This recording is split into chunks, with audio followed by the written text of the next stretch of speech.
4 big stories to break down today. We discuss the latest updates surrounding Cherki.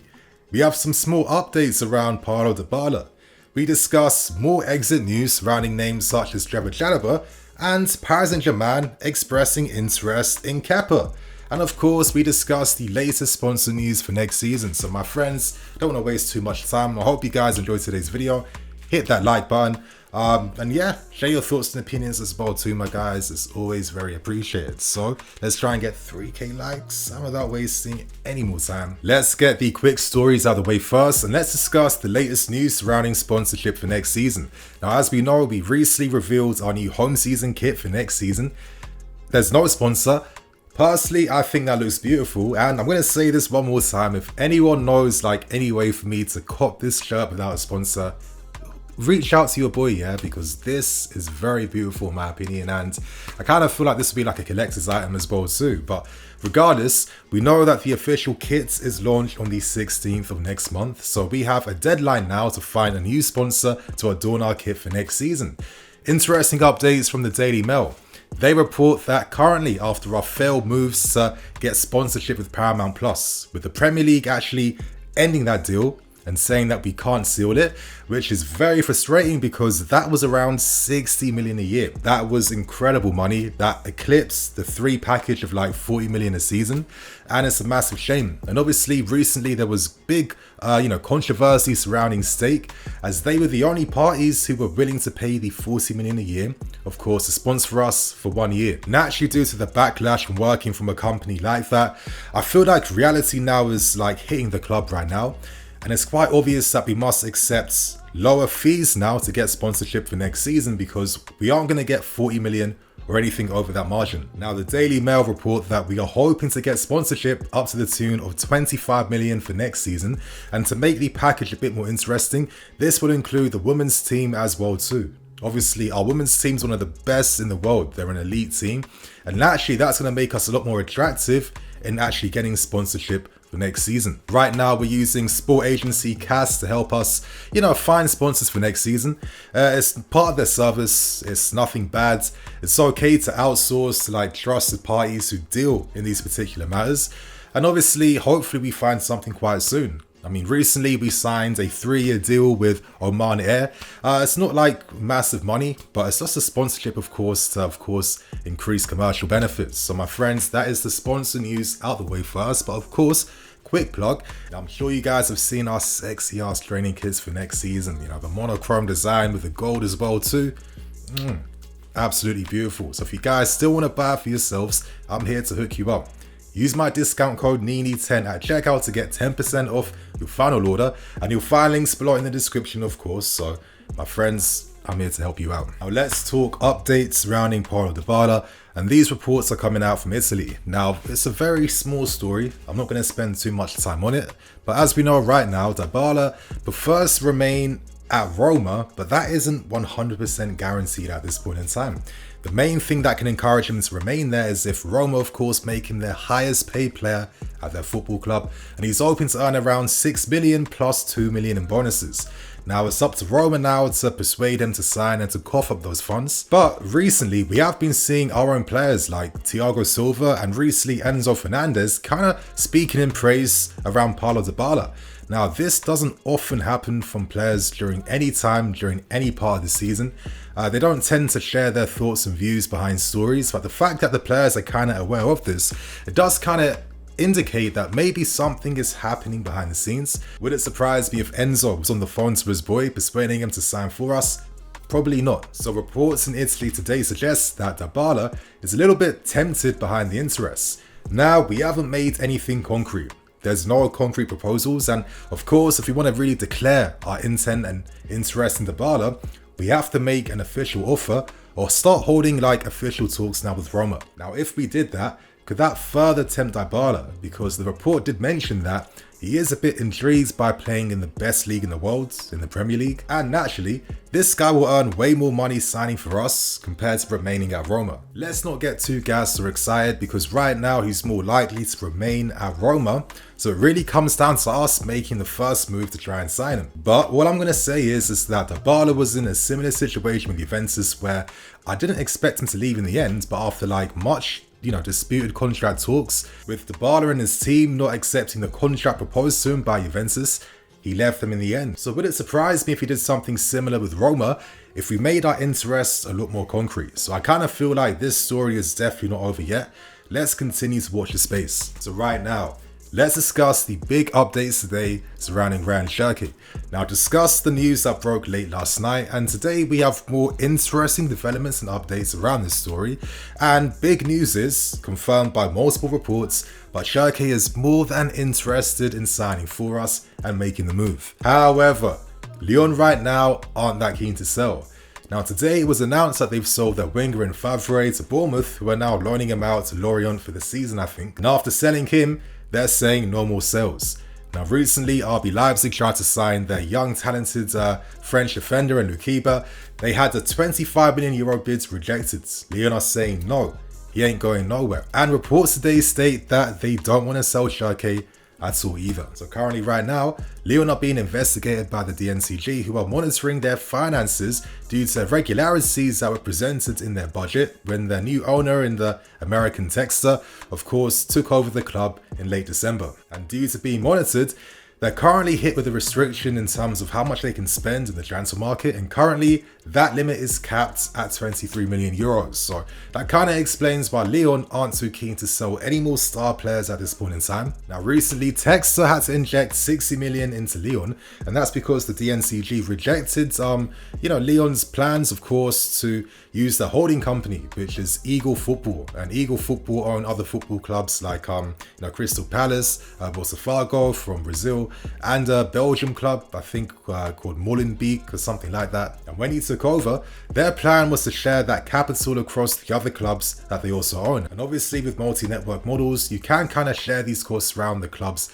that you actually own under your holding company. So they're not desperate to have to sell, but regardless, that's not putting us off at all. We have already sounded out our intent to their owner now to make a move to try and sign him. We have a good relationship between Bowley and Texter. Currently, Cherki has 2 years left on his deal, and he's being valued at around £50 million, which is way more than the original 35 million figures that was coming out from yesterday. And it seems like we aren't put off by trying to make a move now. We've recently saw Christian Pulisic, who now today has signed for AC Milan, and we need a quality replacement. So I'm going to give some thoughts and opinions behind the story. I gave some yesterday. I suggest you guys watch that to hear more thoughts behind how I'm feeling. But for me, this guy is one of those rare talents. He's one of those players, that kind of makes you fall in love with the game. I feel like he plays the game at his own tempo and pace, and I know a lot of us have kicked ball before. And when you play against these small, stocky players that have a very low center of gravity, who are so quick with their footwork, they're some of the hardest players to actually play against. I mean, my friends, you're seeing this guy's tech for yourself, and obviously I felt like some of the discourse around Cherki has been kind of interesting. Obviously he's 19 years old. He made his debut for Lyon at 16. He's had a big reputation for even before he made his debut. I mean, this guy's been a known quality for many, many years now. And I guess sometimes when people are already familiar with you, maybe the expectations can be a bit unrealistic. I mean, for God's sake, we'll never see a 16-year-old getting double digits for goals and assists. I mean, he's got the technical qualities to play alongside fully grown adults, right? But that doesn't mean that physically he's able to have that intensity over 90 minutes. I mean, let's keep things real. When you're a teenager, we've all been one, you're still growing, you're still developing, and that doesn't happen overnight. So, clubs, coaches, etc., they need to, carefully manage these players as they're growing to make sure that they don't ruin them before they actually hit their peaks. So, in that sense, with Cherki, I feel like last season was, in a way, his main breakout season, in the sense that the manager, Laurent Blanc, a guy who played great football with Paris Saint-Germain, Ibra, false nine, Lavezzi, Cavani. That was a serious team back then. Trust this guy to be the guy to really give confidence and a show of trust now. And Cherki, he introduced him playing as a number 10, gave him more license and freedom because he probably understood, I can't have this guy playing out wide because he can't track back fully like that. And obviously the team can benefit more from his qualities if he has more stamina to be able to focus on what he's best at. So in that sense, I feel like if we're targeting a guy like this, I feel like as he grows, which he's showing now at 19, I mean, the guy is explosive in the first few meters. He's stocky, he's built, he can ride challenges a lot better now. But I think as he gets a bit older, he'll probably play games on the wing and as a number 10 as well too.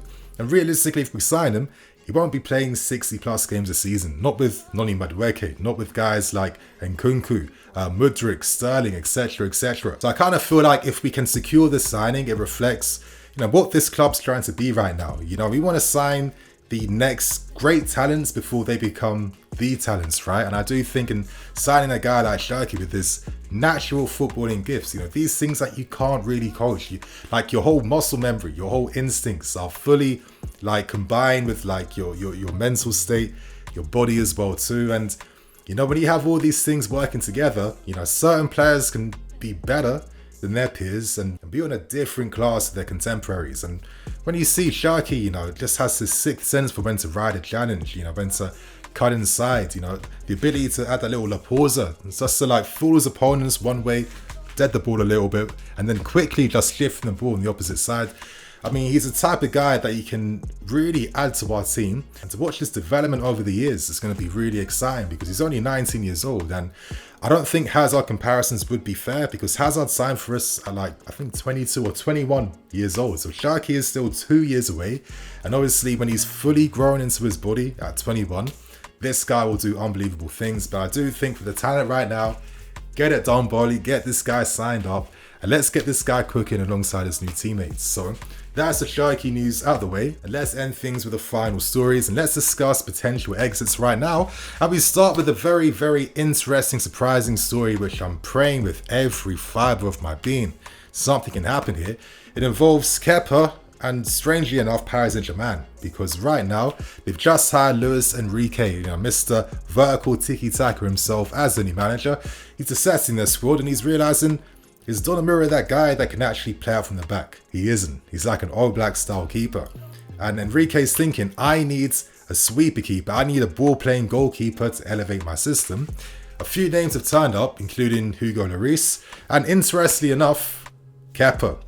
Now, honestly, for the life of me, I keep hearing that Kepa's like a sweeper keeper, ball-playing goalkeeper, but I don't think I've ever really seen that ever since we signed him for crazy money back then. So if Paris Saint-Germain are seeing things that we haven't seen over the years, then my friends, come pay up, take this guy from my hands, and if we can free him for the wage bill, that would be incredible. Because to be honest with you, listen, he had a great season last season. For his standards, it was really good. So I'm not going to deny that he was very solid last season, but he just has certain deficiencies. Maybe that's a bad word, but certain things that he's not as good at that I don't think he'll ever be good at. So let's hope that Paris Saint-Germain came back, and thank God that after we flopped Ziyech's move to Paris Saint-Germain last January, thank God that Bowley and Cole made sure they rebuilt that relationship, because yeah, it's a big one. And to end things, we talk Trevor Chalobah, because right now the club are open to a sale if the right offer comes in. Chalobah and the club have agreed upon this as well, but ideally Chalobah would prefer to remain here. But at the same time, listen, these guys are serious professionals. He has ambitions to play for the national team.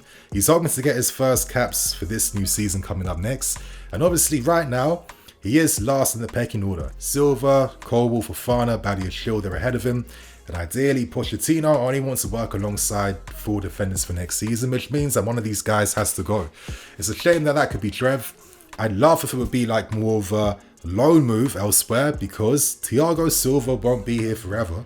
And I kind of feel like with Chalobah's versatility, reliability, and quality as well too. This guy has had big games for us and steps up really well. You are signing a squad defender like this for 30, 40, 45 million in the market right now. I'd hate that we'd sell him for peanuts as his value grows elsewhere, and then we have to dip back into the same market to sign someone else who might not be as good or as reliable. I do feel like keeping some of the essence of the club and players like your Chalobahs and guys from the academy, listen, it's an important part. And without the academy influence over the past 5 years, right? Do we have the same amount of trophies? Do we bring in the same amount of money to reinvest back in the squad? No, we don't. So that can't just be dismissed because some of the names aren't as sexy as new signings that we're constantly being linked with week in, week out. So let's watch the space. As we know, Inter Milan made a 25 million proposal, but nothing's come from that. And they've announced the signing of like a new wonder kid German centre-back right now. So, I'd imagine that Chalobah is going to be very popular. Could RB Leipzig come in? I'm sure tons of clubs would come in, and I'm sure we'll make a lot of money if he decides to go. But fingers crossed, we agree a loan move, because I'd rather keep him and bring him back when Silva leaves. So my friends, on that note, I'm going to wrap things up, keep things moving. Thank you for watching. I'm EFC, this is Blue Lions TV. I'll catch you guys later with some more videos. Cool.